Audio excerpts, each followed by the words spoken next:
I realized something this morning that genuinely stopped me in my tracks. And honestly, it was not a new realization, it was a remembering. About 4 years ago, I was living in a version of my life where I never, not once, gave myself an hour. Not 1 hour out of 24. And then something shifted. I started building a rhythm slowly, intentionally, one small practice at a time. And the last 4 years, they have changed me physically, mentally, spiritually, in ways that I am still unwrapping. And today, I want to talk about that 1 hour, what it isn't, and why it might be the most powerful thing you do all day. Welcome to the Rise to Shine podcast with Noelle Kustas, where we ignite the spark to discover your favorite self. It is time to get real, ladies. Hello, hello. Welcome to the Rise to Shine podcast. I'm your host, Noelle Kustas, lifestyle and community curator, certified life coach, mentor, and honestly, a woman who just keeps getting braver by the minute. I am in this work right alongside of you, and I would not have it any other way. If you're new here, welcome. I'm so glad you found this space. This podcast really exists for women who are done managing their lives from the sidelines and are ready to actually start living them. And if you've been here for a while, you already know what we do here. Real conversations, real growth, and a community of women rising together. Today's episode is one that is genuinely close to my heart because it is simple and it is really powerful. And I almost missed it for years. So, can I take you back for a second? Picture me 4 years ago. I was a teacher. There was an early alarm rushing to get ready, already behind before the day even started. And I wanted a morning routine so badly. I was reading about it everywhere. My friends were doing it. Every personal development book, every podcast, every Instagram account I followed was telling me, you need a morning routine. Science proves it. You have to wake up early. You have to journal and you have to have time with God, meditate, exercise, do all the things before the rest of the world wakes up. And so I tried. You guys, I really tried. I set my alarm for 4 a.m. And I want to be clear, 4 a.m. was not a happy place for me. It was not even sustainable for me, not even a little bit. But I felt like if I wasn't doing it that way, I was doing it wrong. So I'd start, I'd feel resentful, I would stop again, feel guilty, start again, feel good for about 3 days, stop again, feel terrible. So, needless to say, it was a loop, a really exhausting loop. And here's what's funny, I look back now and I realize I was trying to curate a lifestyle back then. I just didn't know that's what I was doing. Turns out I was a lifestyle curator before I even had the language for it. But here is what I was missing. I was trying to fit myself into someone else's box, someone else's rhythm, someone else's version of what a morning was supposed to look like. And friend, I have been saying this over and over again recently. We are not made to fit into boxes. In fact, I have come to believe that trying to squeeze yourself into a framework that was never designed for you specifically is one of the most dysregulating things that you can actually do. Because when we can't be authentic, when we're performing a routine instead of living out this beautiful rhythm, we feel it. And we can't show up as the favorite version of ourselves from that place. So that is when the golden hour method started as my answer to all of that. And the answer was actually simpler than what I had expected. So it's 1 hour, a minimum of 1 hour every single day, devoted entirely to honoring yourself. And before you tell me, no, I don't have time, let's do the math together. 24 hours in a day, 1 hour. That is 4%. You are worth at least 4% of your own day. Now, hear me out because this part is really, really important. And this is where I feel like, ooh, this is where I geek out and I feel like it's unique in this way. Here is what the golden hour is not. It is not a 4 a.m. alarm. It is not a checklist, a rigid checklist. It is not one more thing to fail at or feel guilty about. It doesn't even have to be, and here's the secret sauce, it doesn't even have to happen all at once. Maybe it is 20 minutes in the morning, 20 minutes at lunch, 20 minutes before bed. That's your hour. So this isn't about a framework that you have to follow perfectly. It's about what this practice actually means and what it's designed. I think this is the best way I can put this, what it's designed to become for you specifically. Because again, your rhythm is going to look completely different from mine. And that isn't a flaw in this method. That is the method. You guys, do you hear that? We're not one size fits all. We never were. And the sooner we stop trying to be, the sooner you're going to start feeling like yourself again. So, if the golden hour doesn't start with a specific alarm time or a prescribed list of things to do, where does it start? Because I know that some of you still like to have a menu, maybe a menu of of the tools or the things that you can do, like a choose your own adventure. Okay. So, what it actually really starts with is a question. What is the very first thing I can do today that brings me genuine, conscious joy? So, this isn't about productivity. It's not an obligation. It's not something impressive that you have to do. I'm talking about pure joy. So, I'm going to share with you what my thing is. And I know I'm not alone in this because I talk to a lot of women, you guys. It's coffee. Yep. Deeply, joyfully, and I am unashamed by this, it is coffee. The smell of it brewing, the sound of it, the warmth of the mug in my hands, you guys, and I am not talking about cold coffee. Don't even get me started on that. We were at a coffee shop last week and I go, what is the deal? I've ordered a latte 2 times and literally both times they automatically came out as cold. And I was like, no, no, no, no, no. This is not my generation, people. My generation, we're about hot lattes first. And then if I specifically say cold, then you're going to give it to me cold. Anyways, I digress. Okay, so it is the feel of a warm cup of coffee in my hands. You guys, I genuinely, and anybody who knows me can attest to this, I look forward to it the night before. Like it is the first good thing I know is coming tomorrow. And I almost used to feel kind of silly about this because people are going to say, like, oh, it's just coffee, Noelle, chill out. Or, oh my gosh, you are so addicted to caffeine. Well, hear me out. I learned the science behind this and I stopped feeling silly entirely.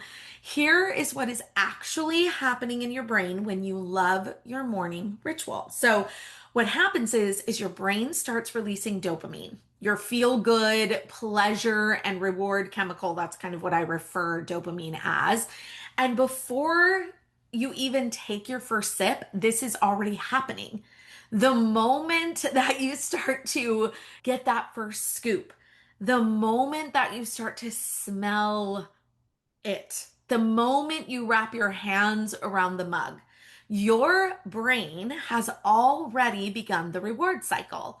So, this is before the caffeine even hits your system, which means that feeling of looking forward to your coffee the night before, that isn't me being dramatic, people. It's not.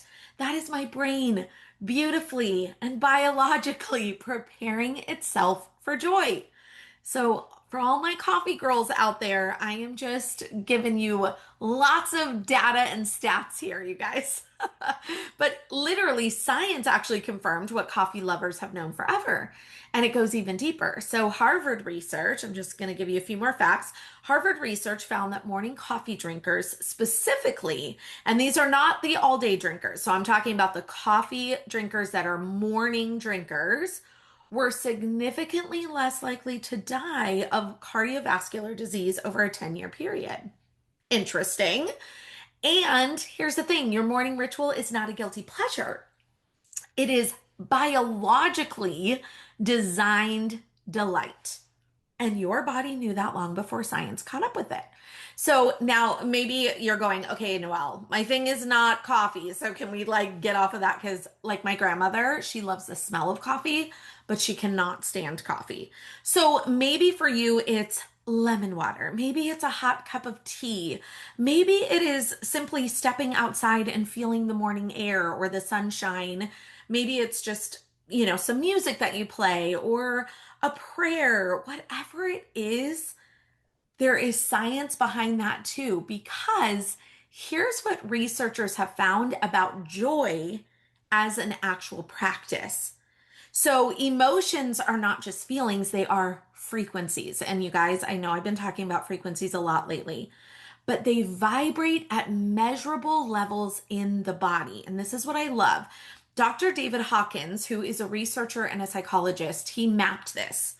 And what he found was that emotions like fear and shame, those vibrate at very low frequencies. While emotions like joy, love, gratitude, those all vibrate at a really high frequency.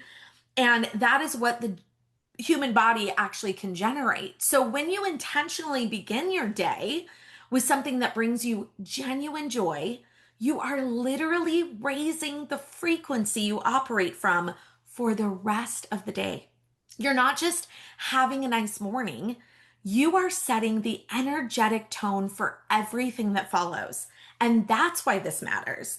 That is why one small joyful act repeated, made yours, changes everything.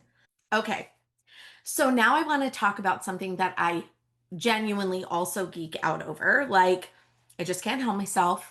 Once I discovered this concept, I started seeing it everywhere and it changed the way I look at my entire morning. And this part is the habit stacking. Okay, and so before you hear the word habit, and either get really excited, because I know you girlies, some of you get really excited about the word habit, or you just want to like shut off the episode because that word terrifies you or it just like triggers you a little bit. Stay with me for just a second because I want to reframe the word habit entirely. Because a habit is just a rhythm that has become automatic. That's it. It is something you do consistently and so naturally that it stops requiring effort and just becomes part of who you are. And the reason why I love this so much, and I just reframed that for myself because I know I was one of those girlies that the word habit used to like, ooh, just made me cringe. I love it so much because we're not trying to overhaul your life. We're not trying to add this long list of new things to an already full day. I know that. We're talking about micro habits, those little habits, the tiniest, most intentional acts. And then what we're doing is we're just layering on top of things you're already doing. So habit stacking works by attaching a new behavior to one you already have in place. So what it does is it starts to create this ripple effect where each small act becomes a natural cue for the next one. And here is what makes it feel like ease instead of effort. By anchoring something new to an existing rhythm, okay, your brain actually reduces the mental energy required to start that new thing, which means it is far more likely to stick.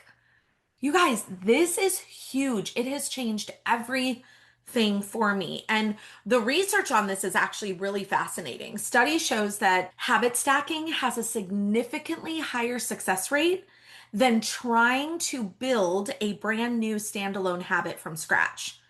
And here's why, because your brain already has the neural pathway.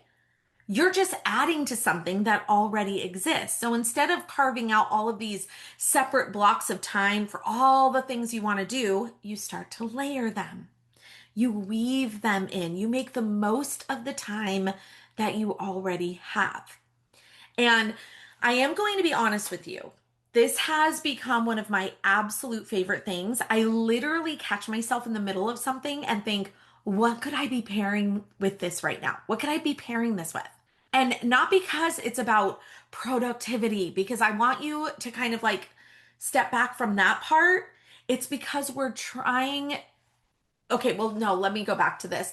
It's not about productivity. It's also not about trying to optimize every single second of the day, because I think that is what we've been programmed to do for so long. But because when I can do two things then that are genuinely good for me at the same time that feels really good, it actually does the opposite. Instead of making me feel like I'm in this hustle mode, it actually helps me feel ease. It actually makes me feel like a sense of fullness. Like I'm taking care of myself without it costing me extra time, and it feels good. That is what actually makes it sustainable. That is what makes it a rhythm instead of a chore. So, I want to give you a glimpse of my own morning just as one example. Don't think of this as a prescription because, again, we're not all one size fits all, right? So, here's what my glimpse of a morning looks like. My first 30 minutes usually look something like this. So I'm making my coffee, like I said, that's already happening. So while it brews, I'm doing a quick clearing with my frequency tool. Now, by the time I pour my cup, I'm stepping outside, my feet are on the earth, and I'm listening to a grounding frequency through my headphones. So, in those same few minutes, I have had joy. I have also grounded my body, and I have already started my energetic reset. It's all stacked, it's all flowing, none of it is forced. Okay. So, this is all part of that rhythm, and it feels good. And you guys, I've been doing it for a while now. And the reason why I know it works is because it continues to be sustainable. Now, again, sometimes I'm able to have 30 minutes, sometimes I'm only able to have 15, but that is like a non negotiable for me, those first like 10 to 15 minutes. Then it becomes where I might add in my reading, my journaling, my meditation, my prayer time, all of that. But here's what I want you to hear. That is my version. And I don't spend my whole hour typically in that first part of my day. So again, you get to spread this out over time, and yours might look completely different, and it should. It really should. Maybe you only have, like I said, the 10 minutes, and that's enough. So, here's a few examples of what even a small stack could look like for you. So, maybe you're a coffee girly, or you're a hot tea girl, or you're a lemon water girl, whatever that is. What if you just stand at the window and say three things that you're grateful for out loud while that is brewing or while you're getting that ready, right? Or while you're in the shower, maybe you're someone that just automatically gets up and you're like, I gotta go. I don't even have time for coffee. I grab a coffee on the way. Maybe it's standing in the shower and you're just setting one intention for the day. And maybe that's something that brings you joy. Because remember, it always goes back to what is something that's going to bring you joy right away. Maybe it's while you're getting dressed, you're listening to something. Maybe you're listening to something like what I do, where it's frequencies. Maybe you're listening to music. Maybe it's worship music, something that fills you up instead of something that drains you. That's the key. While you're walking to your car, notice five things around you. not on your phone, just around you. Notice the nature around you. Maybe notice the sounds, the birds chirping, whatever that is. Because none of those are going to take a bunch of extra time. And what they do is they all raise the frequency of how you start your day. And then I do want to hit on some gratitude because I want to stay in this place just for a moment because I think this is the most underestimated practices that we actually have access to. Gratitude, you guys, this is not a fluffy concept. Please hear me out on this. Some of you get it and you know if you know. It's not just a nice thing to do. The research again shows that gratitude is one of the highest vibrational emotional states a body can be in. And then consistent gratitude and consistent gratitude practices. I always say it's more than just being grateful, it's a practice. It has actually been shown to reduce stress, to support your heart health, and literally rewire your brain toward possibility over time. My gratitude practice mixed in with my golden hour method, you guys, I'm not kidding when I tell you, it has changed my life. And here's the thing, it doesn't have to be a journal entry, so don't panic about that either. It doesn't have to be a formal list. It can be as simple as looking around wherever you're sitting right now and noticing what is already good. And doing this as a practice, becoming aware of the things that you are grateful for. Again, like the warmth of my mug, the quiet before the day starts, the fact that you woke up and you're still here. You guys, these are the things that we can already just wake up and be grateful for. I have some clients that before they even put their feet on the ground in the morning, part of what brings them their ultimate joy is that they mention 3 to 5 things that they are grateful for as soon as their eyes open, feet hit the floor.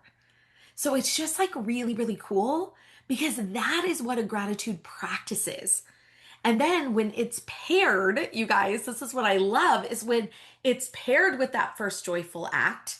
So your coffee, your water, your moment of stillness, you've already stacked 2 of the highest frequency practices that you can do. And you're doing this all before your day really begins, right?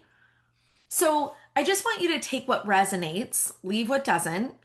But I promise you, even one small stack done consistently will start to feel like the thing your day cannot begin without. And I want to just emphasize this because I want to tell you something that happened recently that perfectly illustrates exactly what I mean. Gosh, it's been a week or two. I'm losing track of time, you guys, but we took a trip with our son to visit some college campuses. And if you're in that season of life, you know it is beautiful. It's very emotional and exciting, a little bit of everything all at once. And here's what I noticed about myself on that trip. I had my coffee. Listen, that is now a full non-negotiable in my life. Like everything feels off without it. And what's so funny is that the caffeine does not even affect me. I can literally drink a full cup of coffee and be sound asleep by 10 o'clock that night. Like I could drink the coffee at 10 o'clock and go right to sleep. Ask my husband. He always trips out over this and he will absolutely confirm this. He, on the other hand, is not the same way. So it's not about the caffeine. This is what I always say. It's not just about the caffeine. It never really was about that. It is the ritual. It's the rhythm. It's my joy. And that cup of coffee was coming with me wherever we went. No negotiation on that, right? My husband knows this is just what we do, even when we travel. But the rest of my rhythm, you guys, that got disrupted. We were in a different place. We were on a very different, very fast paced schedule, different energy. And I wasn't doing my frequency work. I wasn't doing my morning stack the way I normally would. And after about 3 days, I honestly started to feel it. And it's not like it's dramatic. It's not in a way I could have pointed to immediately, but I knew that something was off. I felt like a little foggy.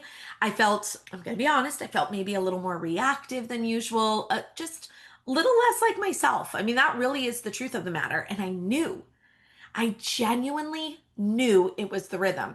Sometimes my husband will even say, have you done your frequency work? Have you done your energy work? Have you grounded? Like he just knows this verbiage. And you guys, it is so cute because today, as a matter of fact, he literally was like, okay, I need to go outside and do some grounding. And I was like, excuse me, what?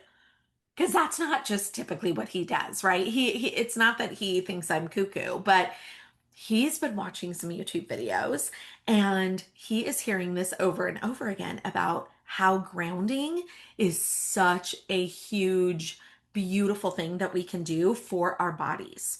That's a whole nother conversation. We will do another podcast all on grounding because let me tell you, it is insane. It's insane. And, anyways, it was just so fun that my husband's like, I need to go ground.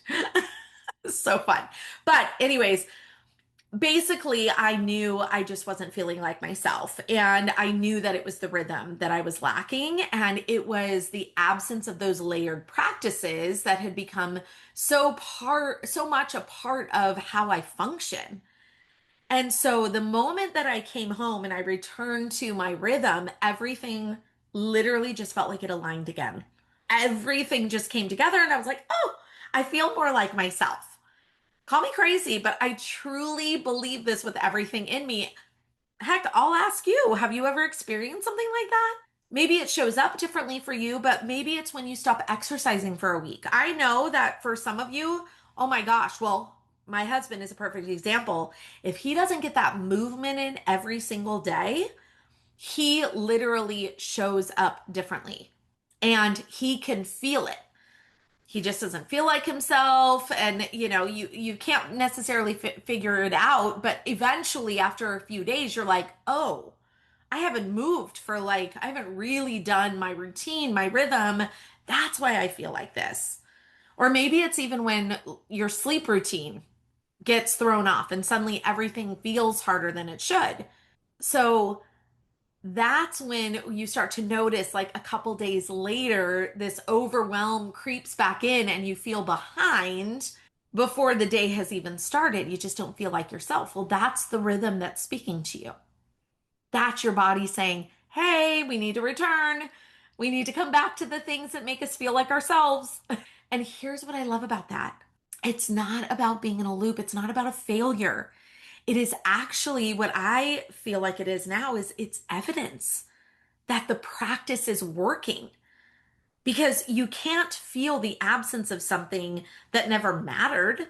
If it didn't matter, you wouldn't feel it. And what I love about the golden hour method is that the goal is never perfection. It's always about a return. So the faster that you learn to recognize that feeling, like that off feeling, something is missing feeling, and you connect it back to your rhythm, the easier it is to come back. And the less time you spend wandering before you find your way home to yourself. I mean, because that's it, right? Like, it feels like home for me. When I'm doing my little routine, I am in my happy place. So I want you to just be thinking about that for yourself. And before I bring this home, I want to share something that feels really, really important to say out loud. And if you've been around here for a while, if you're an OG, I like to say, of the podcast or of my community, you already know about the Glow Up School. Now, I haven't been mentioning it for a while, but in 2025, it was a year-long program that I was fully in the midst of relaunching in January. I was going to start a whole new cohort. We were going to start it. We were ready to go. I even had women from the last cohort that were like, let's do this. And then I heard something loud and clear say, wait. And I was like, okay. So I waited. And as things started unfolding, I realized it wasn't just about timing. What I realized is that the Glow Up School needed to be completely recalibrated.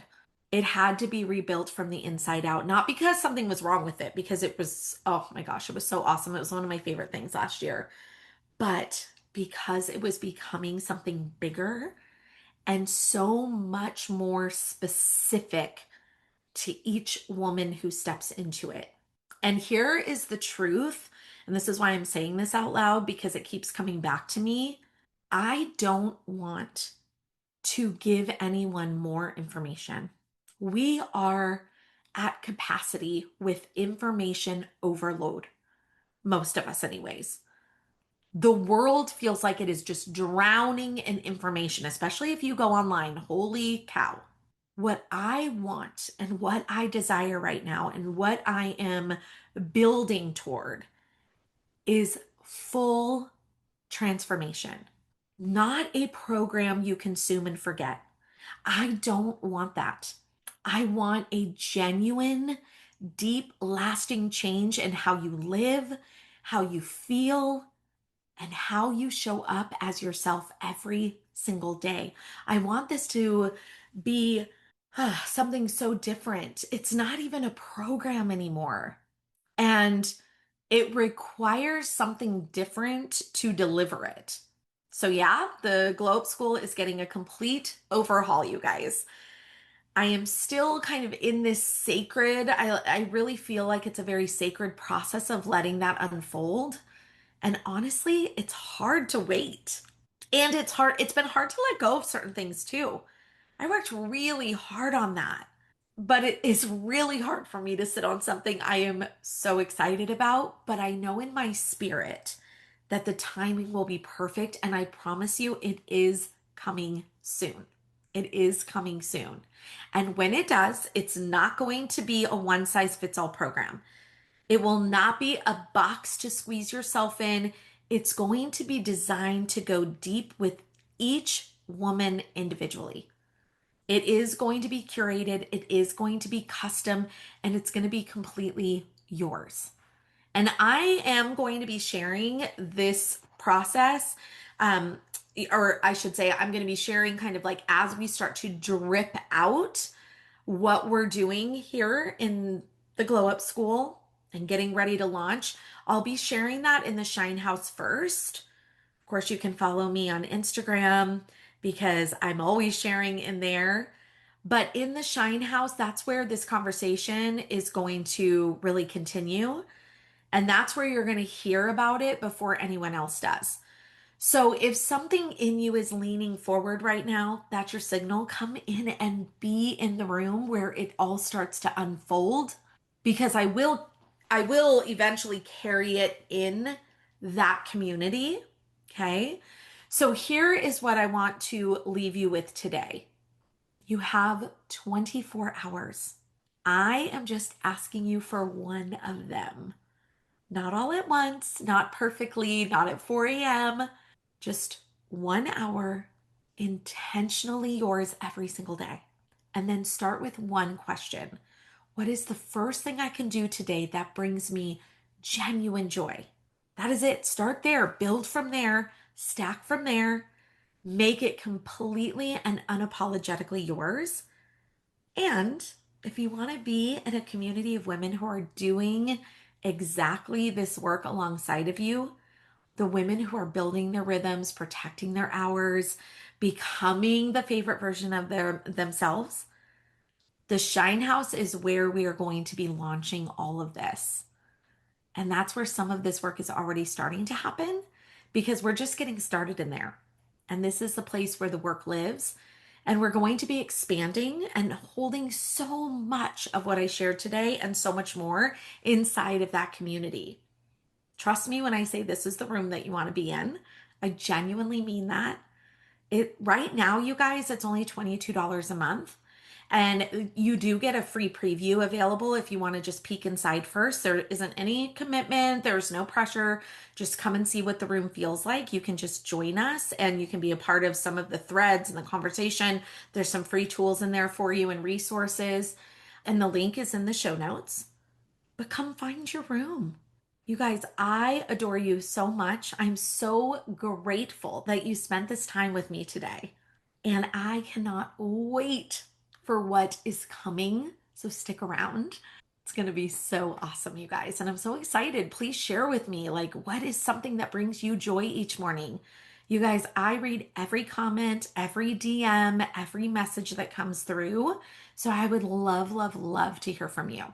And then, of course, as always, keep rising, keep shining, and know that today is the best day and it is right here waiting for you. All right, you guys. See you next week. Thanks for joining me here today. Your presence means the world to me.